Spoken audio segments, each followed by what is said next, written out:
Donc notre message aujourd'hui, c'est le fruit de l'esprit, et c'est le message numéro 6. Et dans le fruit de l'esprit, nous en sommes au 4e élément, qui est la patience. Le fruit de l'esprit, c'est la patience. Donc le texte complet de notre texte de base est dans Galates 5, 22, mais le fruit de l'esprit, c'est l'amour, la joie, la paix, la patience, la bonté, la bienveillance, la fidélité, la douceur et la maîtrise de soi. Et je ne reviens pas en détail sur des choses qui ont été dites déjà précédemment, mais simplement rappelons-nous quand même que le fruit de l'esprit, esprit avec un grand E, c'est le Saint-Esprit. C'est lui qui est à l'origine de ce qui se passe dans notre vie. Mais le fruit ne pousse pas sur les racines. Le fruit est à l'extrémité des branches. Il est le cep. Le Seigneur Jésus, c'est le cep. Nous sommes ses branches. Et au bout des branches, il y a les fruits. Jésus n'est pas visible par les gens, mais il est visible au travers de ce que nous, qui sommes attachés à lui, manifestons du fruit de l'esprit. Et donc, quand le Saint-Esprit agit dans notre esprit devient capable d'avoir certaines attitudes, certains attributs même de Dieu. Donc, et c'est aussi un peu ça notre sujet, c'est que tout ce que nous pouvons lire du fruit de l'esprit, nous considérons que oui, ça, notre Dieu, il est comme ça. Quand on voit cette liste de choses, on dit oui, ça c'est notre Dieu, c'est le Dieu de la Bible, le Dieu d'Abraham, d'Isaac et de Jacob, c'est le Dieu et Père de notre Seigneur Jésus-Christ, il est comme ça. Si vous pensez par exemple que Dieu est un Dieu triste, un Dieu de haine, un Dieu impatient, un Dieu qui serait méchant ou dur, donc ça ne colle pas avec notre liste, ce n'est pas notre Dieu. Et ce n'est pas le Dieu qui a créé l'univers, qui a créé l'être humain tel qu'il est. Donc pour nous aussi, si nous voulons représenter Dieu, beaucoup de gens disent, voilà, nous agissons au nom de Dieu, voilà ce que nous faisons, ils font la guerre au nom de Dieu, ils font toutes sortes de choses au nom de Dieu, mais ce n'est pas inspiré par le Saint-Esprit qu'ils font ces choses. Rappelez-vous qu'à un moment même, les disciples pensaient que c'était une bonne chose de faire que le feu du ciel tombe sur les gens qui ne voulaient pas accueillir Jésus. Donc on a beaucoup de gens qui sont encore animés de cet esprit. Si vous ne partagez pas exactement leur façon de voir, ils sont prêts à vous excommunier, à vous faire toutes sortes de choses. Et donc Jésus a dit, vous ne savez pas de quel esprit vous êtes animés en faisant ça. Il a condamné l'esprit sectaire, il a condamné ceux qui voulaient juger et ceux qui voulaient réprimer sévèrement ceux qui ne partageaient pas exactement leur point de vue. Parce qu'il a dit, le Fils de l'homme n'est pas venu pour juger, il n'est pas venu pour condamner, mais pour sauver. Donc c'est ce qu'il veut faire. Et donc il y a deux choses. Il y a le fruit de l'esprit qui est la patience, que nous allons voir comment cette force de Dieu qui vient du Saint-Esprit agit en nous. Mais il y a aussi l'aspect que nous allons avoir des bénéfices dans notre vie de tous les jours. Il y a un aspect pratique. Mais nous ne devons pas être focalisés non plus sur l'aspect pratique. Est-ce que ça va m'apporter d'écouter quelque chose sur la patience? Et est-ce que je pourrais en faire quelque chose de suite? Donc ce n'est pas une leçon de patience en 3 points. Vous allez vite apprendre la patience. Ça ne marchera pas comme ça. Mais par contre, je vais vous garantir que ça a des effets bénéfiques dans notre vie. Ça, c'est certain. Donc, je donne en vrac quelques définitions qui sont plus ou moins bonnes, on va voir. Alors, par exemple, la patience, on peut la définir de la façon suivante. Une vertu qui fait supporter avec résignation les injures, les critiques, etc. Une autre définition, c'est attendre avec calme. Une autre définition, c'est souffrir sans se plaindre. On peut aussi des fois définir quelque chose par l'inverse. Perdre patience, c'est commencer à ne plus pouvoir attendre, supporter ou chercher. Ne plus pouvoir ou ne plus vouloir. Ça, c'est moi qui le rajoute. Mais je voudrais simplement citer cette histoire qui était arrivée à Kenneth Hagin il y a très longtemps, lorsqu'il était un jeune homme à environ 16 ans, sur son lit, paralysé. Il avait sa malformation cardiaque et il raconte en détail dans un de ses livres ce qui lui arrivait. Il arrivait à peine à parler et donc il avait demandé à un pasteur puisse venir. Et donc un premier pasteur a été invité, mais n'est jamais venu. Un deuxième a été invité, n'est jamais venu. Et le troisième est arrivé, enfin, il était là, et il avait une question brûlante, il voulait lui poser des questions, il avait découvert certaines choses dans la Bible, il voulait, est-ce qu'on peut vraiment croire les promesses de Dieu? Et donc, il essayait de parler et il n'arrivait pas, il a juste pu bafouiller un petit quelque chose que l'autre n'a rien compris. Et donc il a pris un ton très professionnel, a pris sa main, a tapoté un peu, il dit « T'en fais pas mon garçon, sois patient, bientôt tout sera fini. » Ça veut dire tu seras mort, tu seras délivré de tes souffrances et ça sera terminé. Donc ça, ce n'est pas notre idée de la patience. C'est une idée, vous voyez, souffrir sans se plaindre, supporter, se résigner. Certains peuvent penser que ça c'est la patience, mais ce n'est pas tel que nous voyons la patience. Pour nous, la patience est quelque chose d'actif, c'est quelque chose qui vient de Dieu et qui permettra de voir les choses changer. C'est une force, la patience, ce n'est pas une passivité. Donc, et il appelle ce genre de personnes, quel que soit le titre qu'ils puissent se donner, d'homme de Dieu ou quoi, il les appelle du beau nom de consolateur de Job. Parce qu'il y a des gens, vous pouvez les mettre dans le registre de consolateurs de Job. Quand il y a un souci, quand il y a une souffrance, quand il y a un problème, ils sont là pour donner des réponses toutes faites et qui des fois sont justes mais qui ne sont pas adaptées à la situation. Et là, en l'occurrence, non seulement ce n'était pas adapté à la situation, mais en plus, ce n'était même pas dans la pensée de Dieu que chaque fois qu'il y a un malade, sa seule espérance, c'est que ça soit vite terminé, comme ça, on n'en parle plus. Et au ciel, plus tard, tout sera très bien. Et parce que si ça avait été dans l'idée de Dieu, pourquoi Jésus aurait-il passé ces 3 ans de ministère à aller faisant le bien de lieu en lieu, guérissant, délivrant, etc. C'était pas juste pour démontrer, moi je suis l'envoyé de Dieu. La Bible est claire là-dessus. C'était par compassion, il voyait la souffrance et il donnait pas seulement un message, il disait simplement, je suis là pour vous aider dans votre souffrance, qu'elle soit maintenant physique ou qu'elle soit mentale, qu'elle soit au niveau de votre âme, ou finalement une souffrance qui peut être une souffrance éternelle loin de Dieu. Donc il y a les réponses à tout cela. Et donc ne pas être patient nous fait perdre beaucoup de choses qui sont préparées pour nous. Alors on a des exemples bibliques et on pourrait trouver des illustrations dans notre vie de tous les jours. On pourrait passer toute la journée à se raconter les uns les autres tout ce qu'on a raté parce qu'on a été un jour impatient. N'est-ce pas vrai? Mais moi j'aime bien vous amener à plonger dans la Bible je veux vraiment démontrer à chacun que la Bible n'est pas un vieux livre inutile en se disant mais à quoi ça peut bien me servir d'étudier des histoires de gens qui ont vécu il y a des milliers d'années très loin d'ici. Mais parce que chaque chose de notre quotidien, nous sommes dans les mêmes situations. Même si le contexte est un peu différent, la situation est la même. Alors qu'est-ce qu'on avait par exemple dans 1 Samuel 13? C'était Saül. Qui était Saül? C'est le premier roi d'Israël. D'accord? Et donc c'est quand même quelqu'un. Il n'y a jamais eu de roi en Israël. Voilà qu'il est roi. À peine il a commencé à être roi un petit peu, il y a des choses qui vont de travers parce qu'il n'a pas réellement la trempe pour être roi. Il n'a pas le caractère selon Dieu pour régner sur le peuple de Dieu.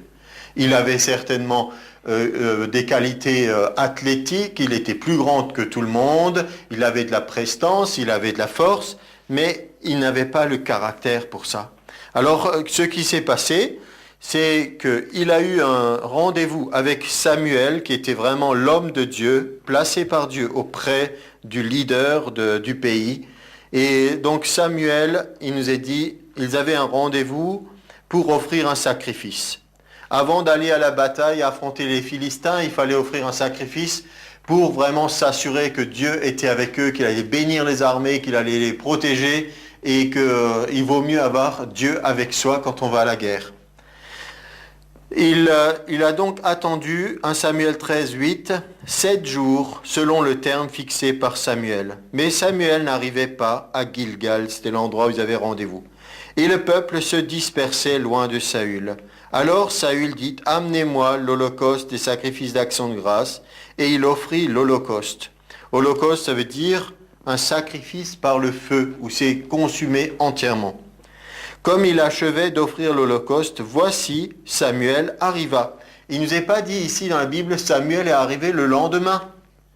Il est arrivé le jour qui était prévu. Sauf que Saül a eu un moment d'impatience.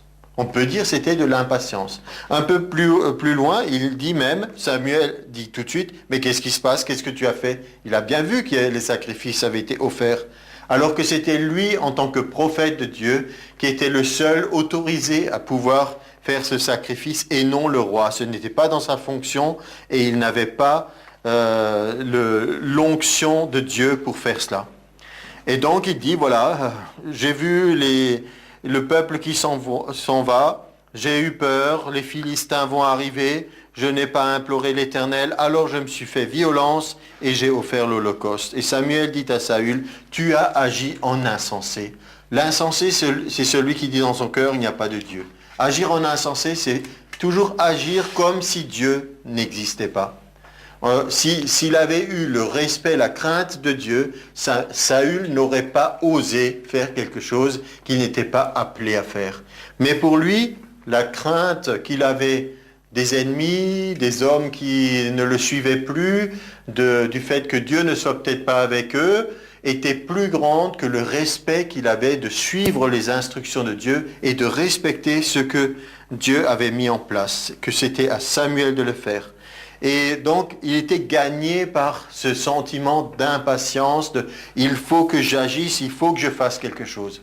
Et donc, ça peut être la même chose dans la vie de chacun d'entre nous. Dans certaines situations, on a l'impression que si on ne le fait pas, rien ne se fera et on fait quelque chose de manière brouillonne, on veut vite faire quelque chose qu'on n'est pas appelé à faire, qu'on n'est pas capable de bien gérer et en même temps, on agit comme si Dieu n'était pas là.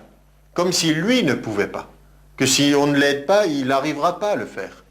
Et c'est là qu'il faut toujours se rappeler que nous ne sommes pas le sauveur du monde ou des gens, etc. Même si Dieu nous utilise comme ses témoins, c'est quand même lui qui, en fin de compte, va être celui qui va agir. Et il va agir au bon moment. On va voir ça dans un instant. Alors, on a trois points que je veux partager avec vous. Premièrement, je veux que nous soyons conscients que nous sommes capables d'être patients, d'avoir cette patience biblique et d'avoir cette force en nous. Parce que nous ne voulons pas simplement regarder à nous, on a tous nos qualités, nos défauts, nos points forts, nos points faibles. On pourrait regarder cette liste et vous mettez des petites coches, vous dites là je suis fort, là c'est pas trop. Mais ça, ce n'est pas important. L'important, c'est que nous arrêtions de déclarer des choses sur nous, comme par exemple, j'ai jamais été patient, en fait, ça a toujours été mon point faible, je suis comme ça, j'ai d'autres qualités, et donc globalement, si on prend l'ensemble, j'ai la moyenne. Ce n'est pas comme ça qu'il nous faut raisonner, mais de dire, même si dans le naturel, nous avons été impatients, je pense que tout le monde l'est d'une façon ou d'une autre, le fait simplement que Dieu soit patient et qu'il nous communique sa patience nous permet à chacun d'être transformé. Et Dieu est patient. Donc la première chose que je veux partager avec vous, c'est nous devons considérer que nous pouvons être patients parce que Dieu est patient. Ça devrait nous suffire. Que Dieu est patient et Christ est patient. On a quelques lectures bibliques. 2 Thessaloniciens 3, 5. Il nous est dit que le Seigneur dirige vos cœurs vers l'amour de Dieu et vers la patience de Christ. Donc la patience est ici un attribut du Seigneur Jésus. Et 2 Pierre 3, 9, peut-être que vous connaissez bien aussi. Le Seigneur ne tarde pas dans l'accomplissement de la promesse, comme quelques-uns le croient. Mais il use de patience envers vous, ne voulant pas qu'aucun périsse, mais voulant que tous arrivent à la repentance. Donc il y a un but. Pour moi, c'est important aussi qu'on soit au clair, il n'y a pas une espèce de doctrine de l'heure fixée par Dieu. Il n'y a pas une heure fixée par Dieu et vous pouvez ajouter comme vous voulez, vous pouvez faire beaucoup ou faire peu, de toute façon, à l'heure fixée par Dieu, ça va s'accomplir. Ça, ce n'est pas une doctrine biblique, c'est simplement une espèce de fatalisme où on n'y peut rien, ça va se faire automatiquement. Et ce n'est pas vrai. Même pour l'avènement du Seigneur Jésus, parce que vous savez qu'il y a cet enseignement biblique qui dit que Jésus va revenir, il a promis, je viens bientôt. Nous rappelons souvent que Actes des Apôtres dit « Il ne nous est pas permis à nous de connaître l'heure fixée par le Père seul, mais si on ne prend que ça, on est déséquilibré. » Alors qu'il y a une autre partie de la Bible qui dit « Hâtez l'avènement du Seigneur. » Hâtez, ça veut dire nous avons une part à jouer où nous pouvons faire que cette chose, cet événement va se réaliser.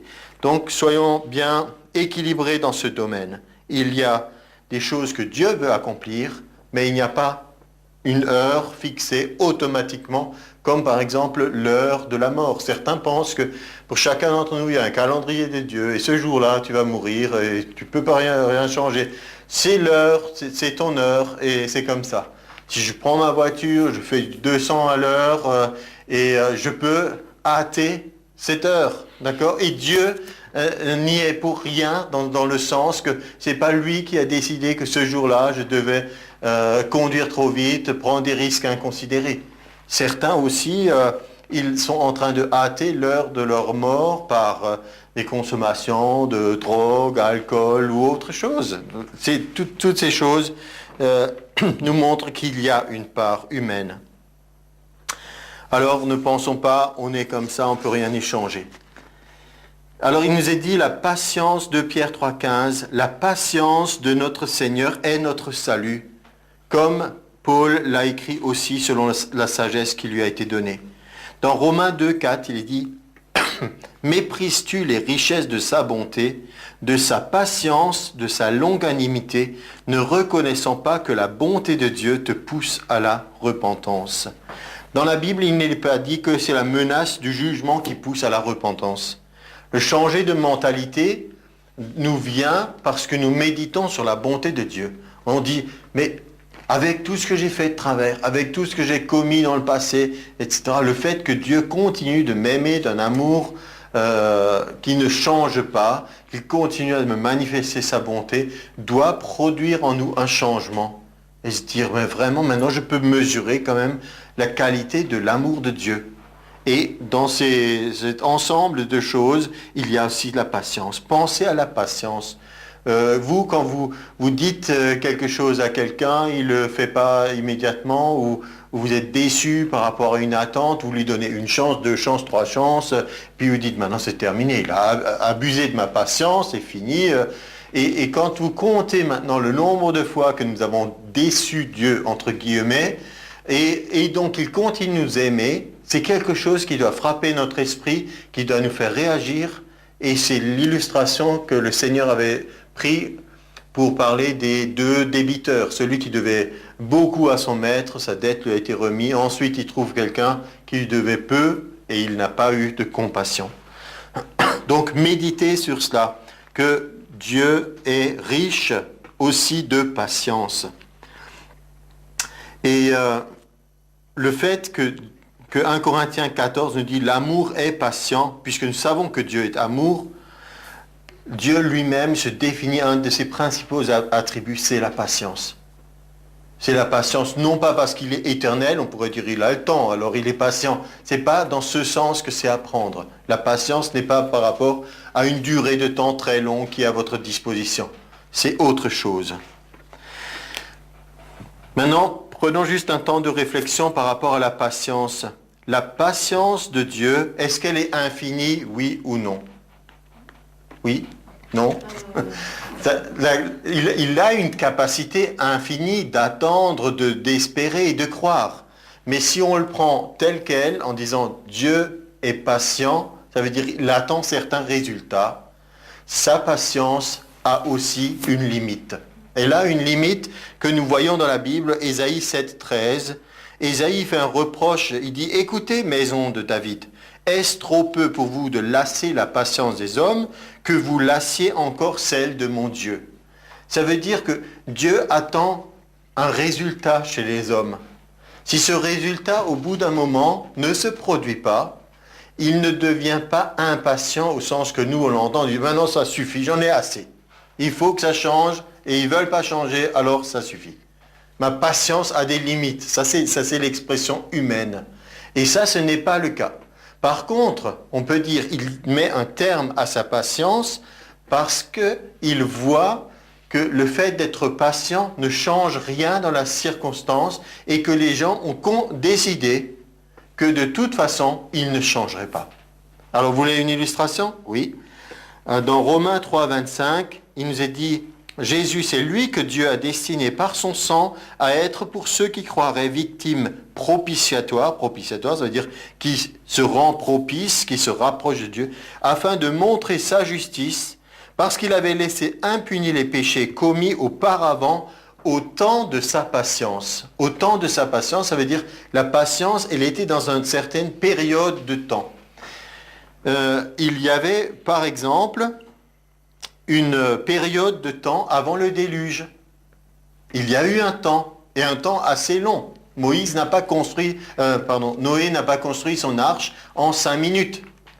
Et, il était très âgé, mais si vous vous rappelez bien, je crois qu'il a construit pendant combien? 120 ans. Pendant 120 ans, il a été au travail, et la Bible nous dit qu'il est considéré comme un prédicateur de la justice. Noé n'a pas été dans son petit coin tout seul.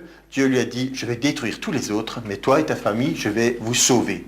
Construis une arche discrètement, les autres seront tous détruits, mais toi, tu vas survivre. C'était pas ça.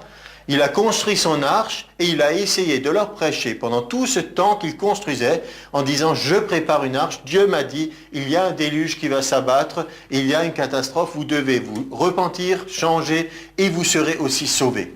Il a prêché jusqu'au bout, mais ils se sont moqués, ils n'ont pas cru, ils n'ont pas voulu changer d'attitude.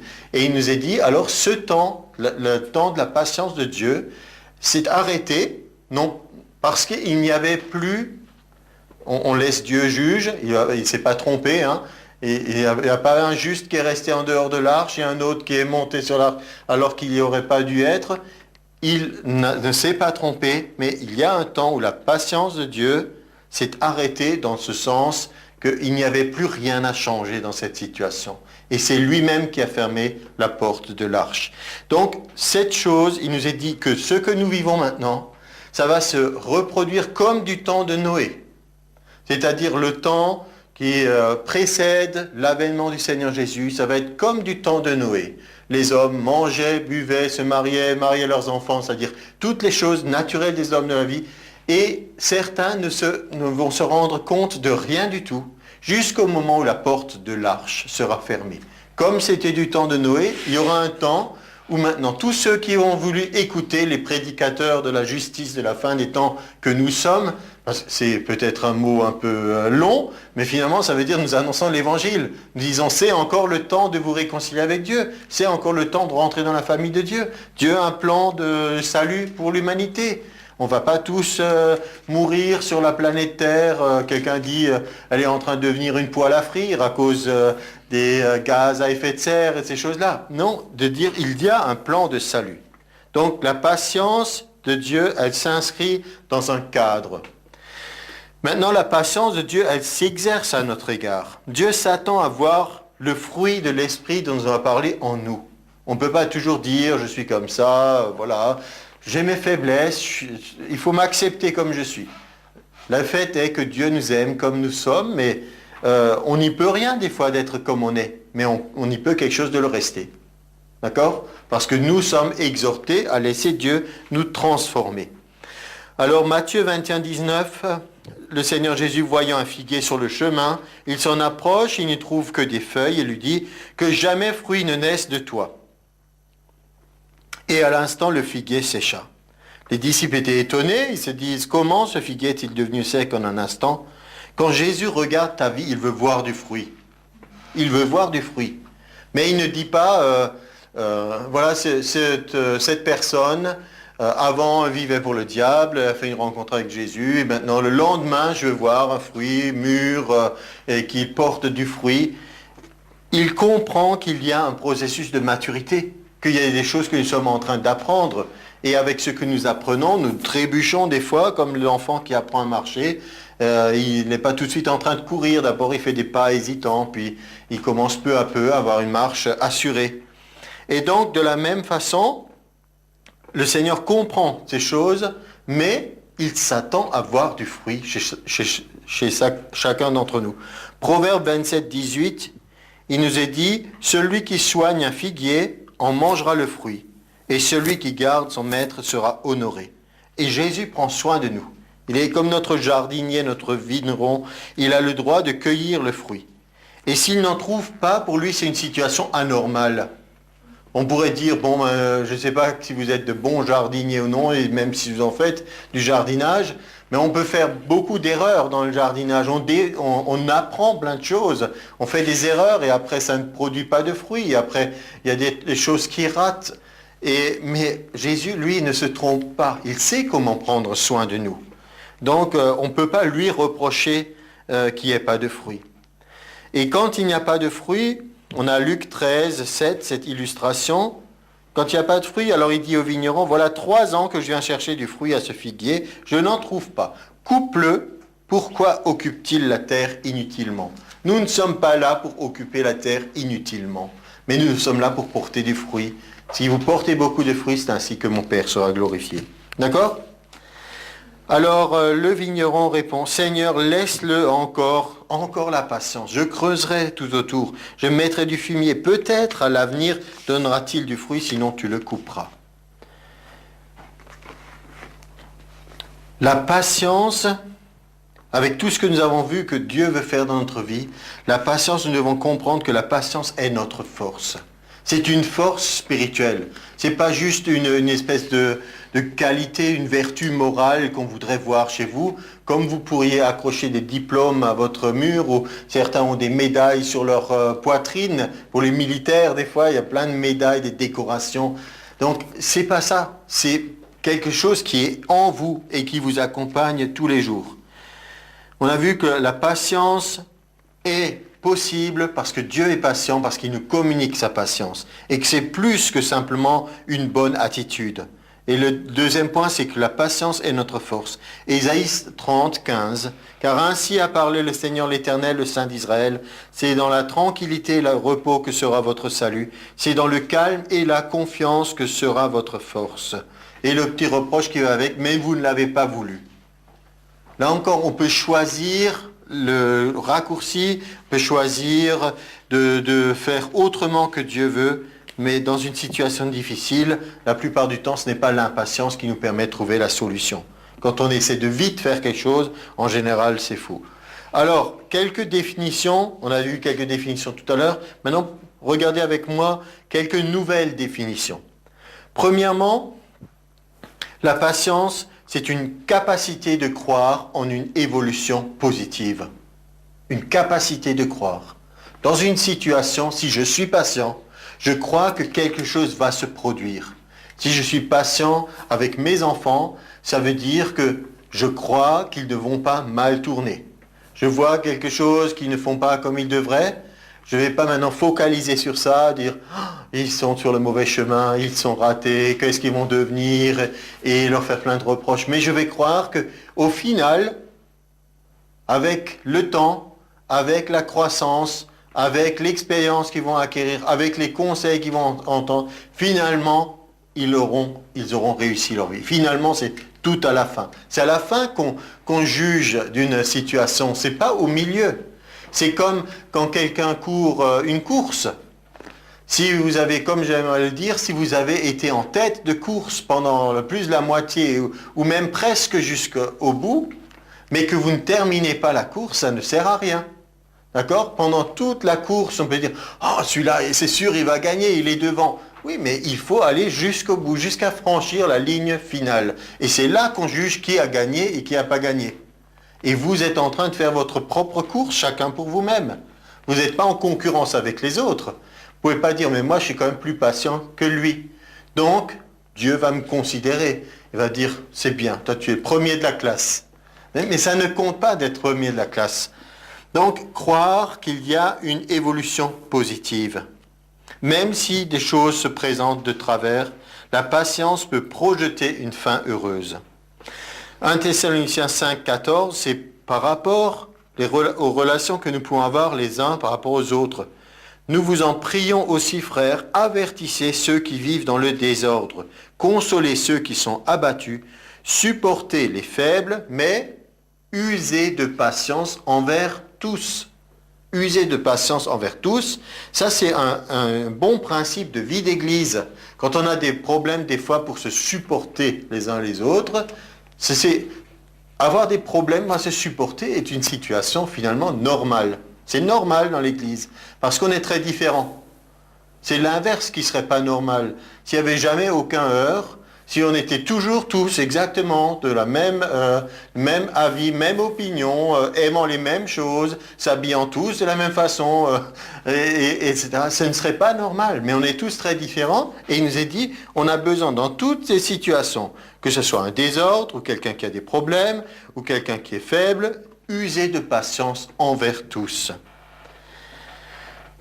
Et donc, des fois, il y a des choses qui ne sont pour nous pas acceptables. Vivre dans le désordre, par exemple. Le désordre, ici, c'était un désordre de certains qui disaient « Le Seigneur revient bientôt, pourquoi je devrais encore aller travailler ?»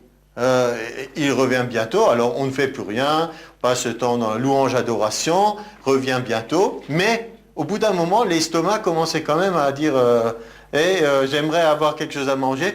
Alors, au lieu de travailler, il vivait dans l'oisiveté, et après, comme il y avait l'amour fraternel, on voulait profiter des autres. Et alors là, Paul a dû mettre de l'ordre en disant non, ça ne va pas comme ça. Vous ne devez pas vivre dans le désordre, mais apprendre à travailler de vos propres mains et ne pas vouloir profiter des autres. Ce qui est vrai dans le domaine matériel peut être vrai dans d'autres domaines. C'est toujours la vieille histoire de la cigale et de la fourmi, présente toujours partout dans la vie des êtres humains. Donc, la patience nous fait refuser un langage de la défaite et il nous fait croire au changement positif. Toujours positive attitude de la part de Dieu. Il n'y a pas quelqu'un qui soit plus positif que Dieu. Il n'a jamais été découragé ou déprimé à cause de ce qui s'est passé sur terre. C'est pas dans sa nature d'être comme ça. Et il ne peut pas être comme ça. La patience, une autre définition, c'est l'intelligence de comprendre un processus de maturation. Phrase compliquée, peut-être, mais tout simplement ce qu'on a dit tout à l'heure. Vous regardez le jardinier, il est assez intelligent pour comprendre que s'il a semé quelque chose aujourd'hui, il ne va pas demain matin avoir un fruit mûr qu'il va cueillir. Sauf exception, bien sûr, pour la verge d'Aaron qui a fleuri dans la nuit et poussé des amandes. Mais ça, c'était juste que Dieu voulait montrer sa puissance et le côté miraculeux. Mais sinon, dans le processus naturel, il y a toujours un temps entre le fait de préparer la terre, le fait de semer, le fait que ça grandisse et le fait que finalement, il y a du fruit. Donc, comprendre le processus, c'est aussi pour chacun d'entre nous. Donc, on comprend qu'un jeune chrétien jeune dans la foi, c'est pas une question d'âge, met du temps à apprendre certaines choses. C'est comme ça. L'être humain met du temps pour apprendre. Comme des fois j'ai comparé, j'ai dit voilà, pour certains animaux, ce qu'ils vont faire les premiers jours de leur vie, c'est ce qu'ils vont faire pendant le reste de leur vie. Il n'y a pas grand-chose qui va changer. Quand vous voyez le petit poulain qui naît, à peine il est né, il est sur ses pattes, et puis il va marcher, et puis il va rien faire d'autre à part marcher, brouter, et puis c'est comme ça. Par contre, l'être humain, il est beaucoup plus complexe, mais ça met du temps pour grandir, pour apprendre. Donc, qu'est-ce qu'on a vu? Ça met du temps. Ça prend du temps pour se développer, et spécialement, mention spéciale pour ceux qui veulent servir Dieu. J'aime pas faire une différence entre les serviteurs de Dieu et le reste du peuple. Pour moi, la notion de clergé n'existe pas. Nous sommes tous rois et sacrificateurs dans le peuple de Dieu. C'est comme ça. Mais puisque nous sommes appelés à servir Dieu, il y a des exigences particulières pour nous. Et donc, Paul fait un certain nombre de recommandations. Il écrit aux Éphésiens, Éphésiens 4, 2, il a écrit la même chose qu'on a déjà lu dans une autre circonstance. En toute humilité et douceur, avec patience, vous supportant les uns les autres avec amour. Spécialement pour les serviteurs de Dieu, c'est vrai, verset 24, il ne faut pas qu'un serviteur du Seigneur ait des querelles. Il doit au contraire avoir de la condescendance pour tous, être propre à enseigner, être doué de patience.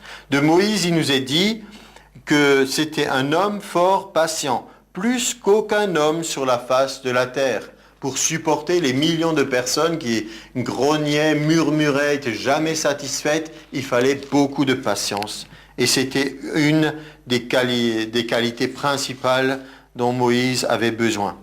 Et il y a une autre situation où je voulais aussi le lire par rapport aux serviteurs de Dieu, que c'était vraiment, la patience était, ah voilà, je l'ai trouvé, dans 2 Corinthiens 12, 12, l'apôtre Paul dit, les preuves de mon apostolat, la preuve que je sois un vrai apôtre, écoutez bien, et ont éclaté au milieu de vous par une patience à toute épreuve. Et il n'est pas dit, moi je suis un apôtre, par les signes, les prodiges et les miracles. Ça vient après. Mais il est dit, d'abord une patience à toute épreuve. Pas mal ça, hein? Une patience à toute épreuve. Ensuite, il y a aussi des signes, des prodiges et des miracles. Je suis d'accord. Donc, qu'est-ce qu'on a encore comme définition? La patience, c'est aussi une maîtrise de la chair qui veut l'immédiat au détriment du meilleur à venir. On le veut tout de suite. C'est notre société de consommation. La publicité nous dit qu'on a absolument besoin de tout ce qu'on peut voir. Donc on va l'acheter, on va faire des crédits et après on est piégé. Après on est dans l'endettement, le surendettement à cause de choses comme ça. On aurait pu vivre plus simplement, mais à un moment donné, on s'est laissé subjuguer, on s'est laissé fasciner par ce désir de posséder, ce désir de consommer. Je pense à l'actualité d'il y a ces dernières années aux États-Unis, de tous ces gens qui ont perdu leur maison et perdu énormément d'argent. Ils n'ont plus rien du tout maintenant, parce qu'à un moment, on leur a fait miroiter qu'il était possible pour eux de pouvoir accéder à la propriété, et ils se sont lancés dans des crédits qui étaient à la fin explosifs. Il y a aussi des illustrations dans la parole de Dieu. Dans 2 Samuel 13, on ne va pas lire le détail, mais simplement, la Bible est très crue, elle est très directe, elle est très précise dans les choses que les êtres humains ont vécues. C'était Amnon, un des fils de David, il nous est dit, il s'est laissé tout à coup envahir par un désir d'une de ses sœurs. Donc David avait de nombreuses femmes, et puis il y avait une de ses sœurs qui lui plaisait. Il la désirait. Il nous est dit dans la Bible qu'il l'aimait, mais nous on comprend que ce n'est pas l'amour tel qu'on l'entend, mais que c'était simplement un désir. Alors, s'il y avait eu un vrai amour, la patience aurait fait qu'il aurait attendu, parce que pour eux, ce qui peut-être n'est pas acceptable dans notre société, on dirait c'est de l'inceste, mais pour eux, ça pouvait se concevoir qu'un fils de roi puisse épouser sa demi-sœur. Et d'ailleurs, même c'est dit dans le texte, mais parle à mon père et il ne s'opposera pas à ce que je sois à toi. Donc ils auraient pu être patients, ils auraient pu attendre et se dire, voilà, ces 2 jeunes gens s'aiment sincèrement, ils vont pouvoir se marier et être heureux ensemble. Mais c'est pas du tout ce qui s'est produit en fait. On voit qu'il n'y avait pas l'amour, il n'y avait pas la patience, il y avait juste le désir de la posséder. Finalement, il l'a attirée par un stratagème pour l'avoir seule avec lui dans sa chambre, il l'a violée, et ensuite, tout de suite après, il nous est dit, la haine qu'il a éprouvée pour elle était plus forte encore que son amour, et il l'a chassée, et donc ça a fini par l'autre frère, le frère de c'était Tamar, a tué Amnon. Donc vous voyez, une chose, on peut dire, qu'est-ce qui était à l'origine? C'était ce désir, c'était l'impatience, a conduit à un ensemble de choses jusqu'au meurtre, jusqu'à l'inceste, jusqu'au viol, jusqu'à plein de choses qui sont passées dans cette famille de terribles, jusqu'à cause d'une seule chose.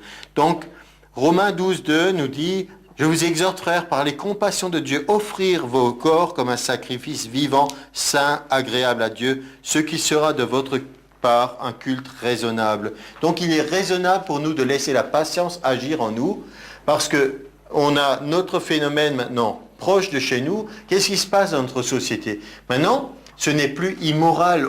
Il y a quelques dizaines d'années, on aurait encore dit que deux jeunes gens habitent ensemble sans être mariés. Ce n'est vraiment pas convenable. Maintenant, c'est devenu la norme autour de nous.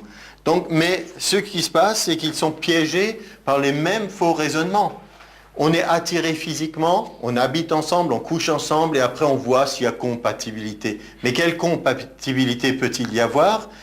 Un homme est fait pour une femme, ça c'est normal. Donc s'il y a une attirance, il y a un coup de foudre, on a envie peut-être d'être ensemble, mais ça ne veut pas dire qu'on a envie d'avoir un projet de vie ensemble et de s'aimer réellement. Et donc ça, c'est conduit par l'impatience de désirer quelque chose, tout de suite au détriment de ce qui est le meilleur qui serait dans l'avenir. Regardez, le Seigneur Jésus aussi a été tenté. Après 40 jours de jeûne, il eut faim, nous dit la Bible. Ça me semble logique, il eut faim. Et voici des pierres, transformées en pain. Et alors on verra que tu es le Fils de Dieu. Donc il y a toujours une tentation d'aller au plus vite. Et Jésus n'a pas cédé à cette tentation. Et parce qu'il n'a pas cédé, on peut dire qu'il n'a pas été impatient.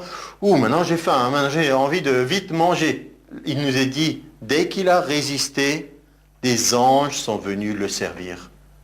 Des anges sont venus le servir. Et là, il a dû faire un bon repas servi par les anges. Mais c'est l'illustration de ce qui se passe dans la vie de chacun d'entre nous. Si on sait résister à certaines pressions immédiates, quelque nature que ce soit, on peut ensuite bénéficier du meilleur de Dieu. Une autre, donc, qu'on a déjà un peu abordée, je donne juste la définition telle que je l'avais écrite, une persévérance dans le travail de l'esprit jusqu'à la réalisation. Il y a des choses qui n'arrivent pas tout de suite. Hébreux 12, 2, en échange de la joie qui lui était réservée, Jésus a souffert la croix, méprisé l'ignominie, s'est assis à la droite du trône de Dieu. Rappelez-vous, le diable lui avait proposé, prosterne-toi devant moi et tu auras la domination sur tous ces royaumes. Mais il a été patient, il a attendu, il a souffert. Rappelez-vous que la patience, une des définitions, c'était une capacité de souffrir aussi. Ça va ensemble. On n'aime pas trop entendre, mais c'est quand même une réalité. L'apôtre Jacques a écrit dans Jacques 1,3, « Sachez que l'épreuve de votre foi produit la patience, mais il faut que la patience accomplisse parfaitement son œuvre, afin que vous ayez parfait et accompli sans faillir en rien. » Donc la patience, elle accomplit une œuvre. Elle n'est pas juste comme ça, inopérante, juste statique. Il y a quelque chose qui se met en route. Je vous disais que c'est à la fin qu'on mesure certaines choses. Ecclésiaste 7,8, mieux vaut la fin d'une chose que son commencement. Et mieux vaut un esprit patient qu'un esprit hautain. C'est mis dans la même phrase. Intéressant, non?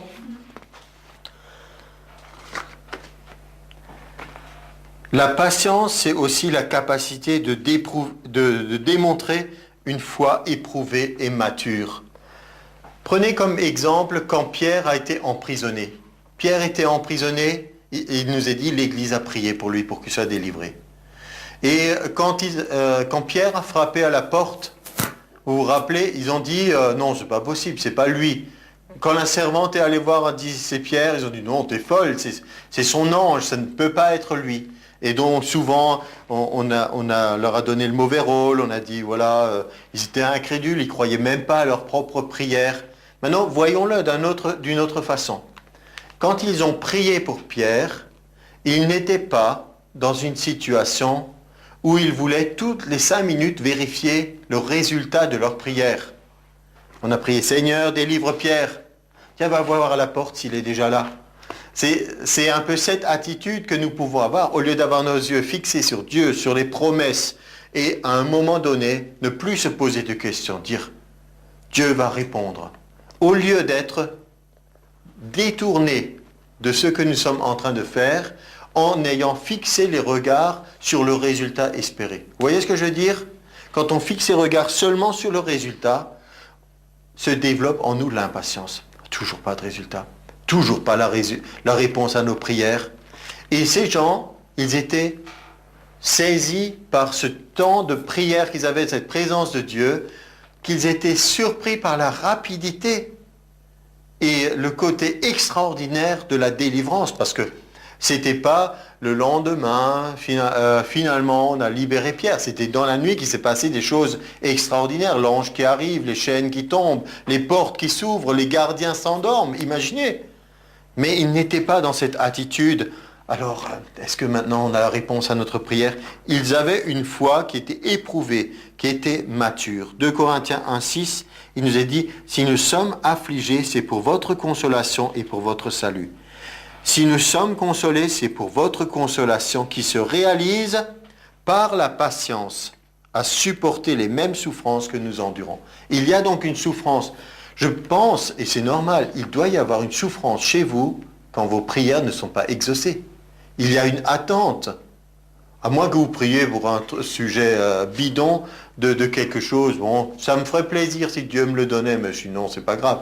Mais si vous êtes vraiment dans une attitude de prière où vous voulez quelque chose sérieusement de la part de Dieu, normalement, le fait de devoir attendre, il y a un conflit intérieur.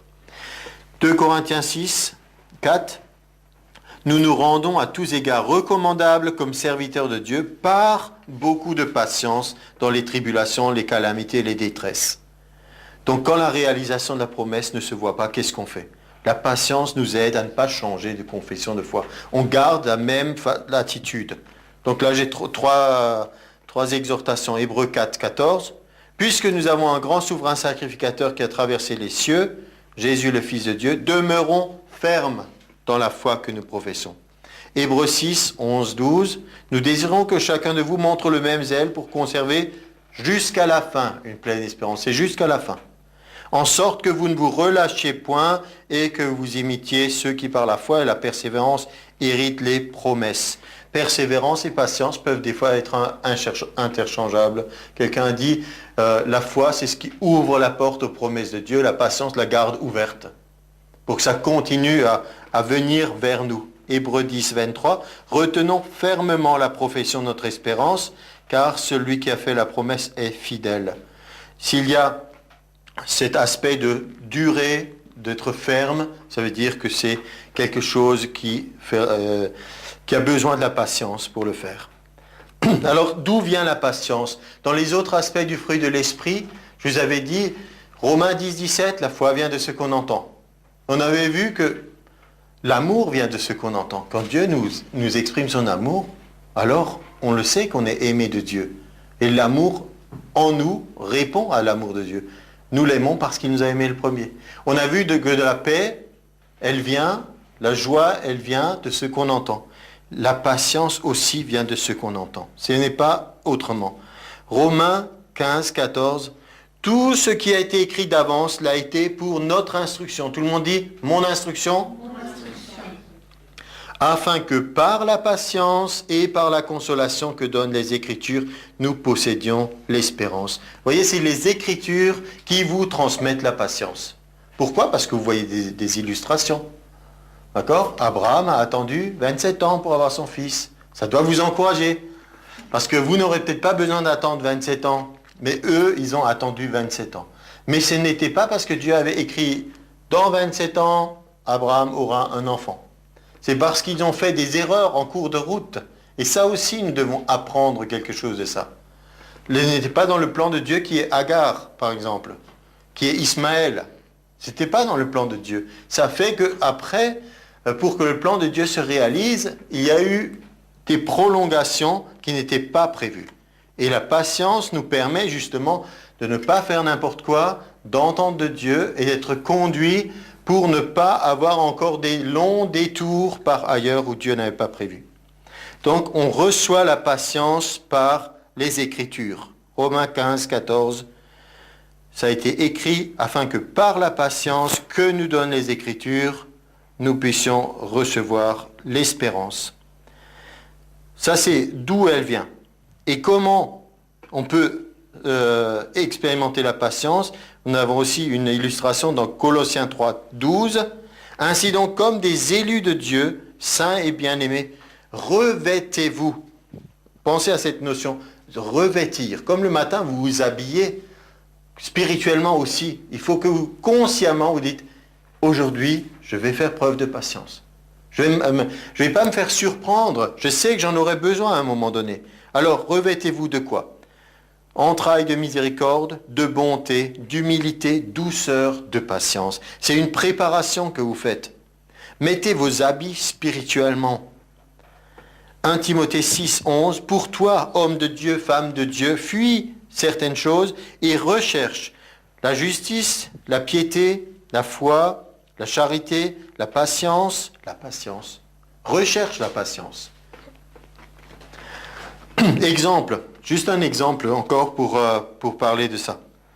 On parle de patients pour les gens qui vont chez le médecin. Vous avez le médecin et vous avez les patients. D'accord?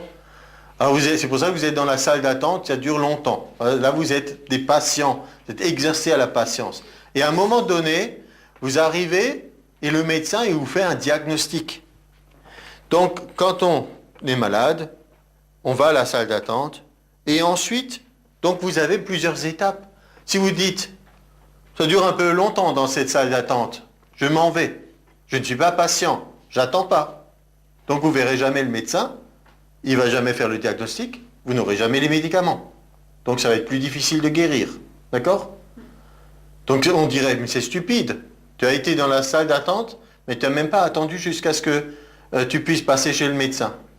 Mais finalement, on fait des choses comme ça dans la vie. On voudrait une solution, on voudrait une réponse, et on ne prend pas le temps d'attendre le diagnostic de notre Créateur.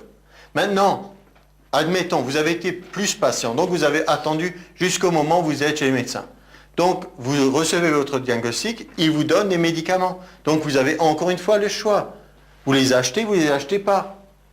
Ensuite, si vous les avez achetés, vous avez encore le choix. Vous les prenez ou vous ne les prenez pas. Vous avez chaque étape comme ça où vous devez continuer si vous voulez améliorer. Et pour nous, spirituellement, dans notre vie de tous les jours, c'est la même chose. Si on est impatient, on perd beaucoup. Alors comment avoir plus de patience? C'est la conclusion. J'avais dit, la patience vient en entendant. Je vous lis juste 2-3 passages. Romains 12, 12. Réjouissez-vous en espérance, soyez patients dans l'affliction. Persévérez dans la prière. Voilà une exhortation. 1 Corinthiens 13, 4. L'amour est patient. Méditez sur 1 Corinthiens 13, c'est ce que vous êtes, c'est ce que Dieu veut faire en vous. Colossiens 1, 11. Fortifiez à tous égards par sa puissance glorieuse, en sorte que vous soyez toujours et avec joie, persévérants et patients. Et n'est pas soit patient et vous prenez un visage abattu. La patience n'est pas quelque chose qui nous rend triste. Oh non, il faut attendre. Non, la patience est quelque chose qui nous dit, ça va bientôt venir, ça va s'accomplir. Je l'attends, c'est en route. C'est une attitude selon Dieu. Et on termine par de nouveau une illustration agricole. Jacques 5, 7. Soyez donc patients, frères, jusqu'à l'avènement du Seigneur. Voici le laboureur attend le précieux fruit de la terre, prenant patience à son égard, jusqu'à ce qu'il ait reçu les pluies de la première et de l'arrière-saison. Vous aussi, soyez patients, affermissez vos cœurs, car l'avènement du Seigneur est proche. L'avènement du Seigneur a toujours été bénéfique pour le corps de Christ. C'était toujours quelque chose de positif, de s'attendre, de dire ça va venir. Soyez patients dans cette pensée. Et la suite de Jacques, c'est au verset 10. Prenez mes frères, sœurs, pour modèle. Qu'est-ce que vous voulez avoir comme modèle? Alors voilà, modèle de souffrance et de patience, les prophètes qui ont parlé au nom du Seigneur. Voici, nous disons, bienheureux ceux qui ont souffert patiemment. Vous avez entendu parler de la patience de Job? Question? Alors, ce qui est le plus important, vous avez vu la fin que le Seigneur lui accorda. La patience de Job a eu un résultat. La fin était heureuse. Elle était plus heureuse que le début. Et surtout plus heureuse que la partie au milieu. Mais nous sommes patients parce qu'on considère, ah oui, Il y a des gens dans la Bible, ils ont traversé ceci, cela, mais la fin était heureuse. La fin était bonne. Donc je vous propose de mettre tout ça ensemble avec ce qu'on a entendu et on va dire cette phrase ensemble. Fortifié à tous égards, par sa puissance glorieuse, je serai toujours et avec joie, persévérant et patient. Je suis patient, je suis plein de bonté, je ne suis pas envieux, je ne me vante pas, je ne m'enfle pas d'orgueil. Amen. Ça c'était reprendre 1 Corinthiens 13. C'est vous, c'est comme ça que vous êtes.